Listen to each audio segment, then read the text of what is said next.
Sugar control చేయడానికి వాడే ఒక టాబ్లెట్ ఆల్ఫా గ్లూకోసిడేస్ ఇన్హిబిటర్స్ అంటాము. ఈ టాబ్లెట్స్ ఎలా పనిచేస్తాయి, ఎంత డోస్ వరకు వాడుకోవాలి, ఈ టాబ్లెట్స్ వల్ల వచ్చే సైడ్ ఎఫెక్ట్స్, తీసుకోవాల్సిన జాగ్రత్తల గురించి మనం ఈ వీడియోలో చూద్దాం.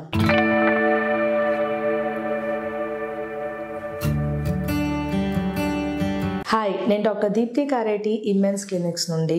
మనం ఆహారం తీసుకున్న తర్వాత అది ఇంటెస్టైన్స్ అంటే మన పేగుల్లోకి వెళ్ళి డైజెషన్ అనేది జరుగుతుంది. మనం తీసుకునే ఆహారంలో కార్బోహైడ్రేట్, ప్రోటీన్, ఫ్యాట్ అనే మైక్రో న్యూట్రియంట్స్ ఉంటాయి కదా.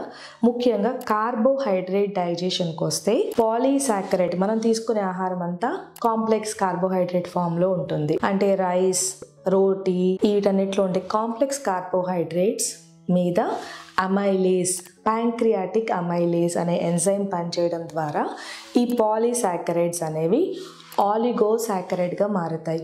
ఆలిగోసాకరైడ్స్ మీద ఒక ఆల్ఫా గ్లూకోసిడేస్ అనే ఎంజైమ్ పనిచేయడం ద్వారా మోనోసాకరైడ్స్గా మారుతుంది.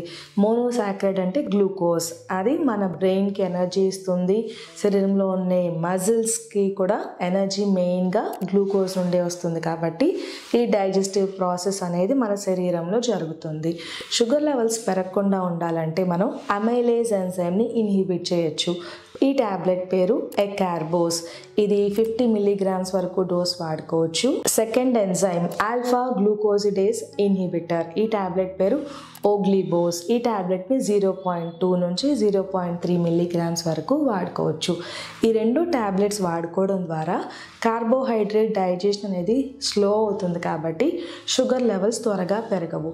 ఈ టాబ్లెట్ వల్ల ముఖ్యమైన బెనిఫిట్ ఏంటంటే ఇన్సులిన్ రిలీజ్ మీద ఇవి పనిచేయవు కాబట్టి హైపోగ్లైసెమియా అనేది మనం చాలా వరకు అవాయిడ్ చేసుకోవచ్చు. Alpha glucosidase inhibitors diabetic keto acidosis ఉన్న వాళ్ళలో మనం వాడకూడదు.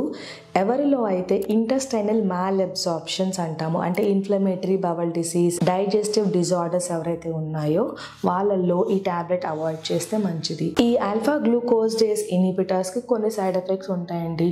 ఈ డైజెషన్ డిలే అవుతుంది కాబట్టి కొంతమందిలో ఫ్లాచులెన్స్, కడుపు ఉబ్బరంగా అనిపించడము, డైజెస్టివ్ సమస్యలు వచ్చే అవకాశాలు ఉంటాయి. అటువంటి వాళ్ళలో ఈ టాబ్లెట్ అవాయిడ్ చేసుకుని వేరే టాబ్లెట్కి షిఫ్ట్ చేస్తే మనం కాంప్లికేషన్స్ని మినిమైజ్ చేసుకోవచ్చు.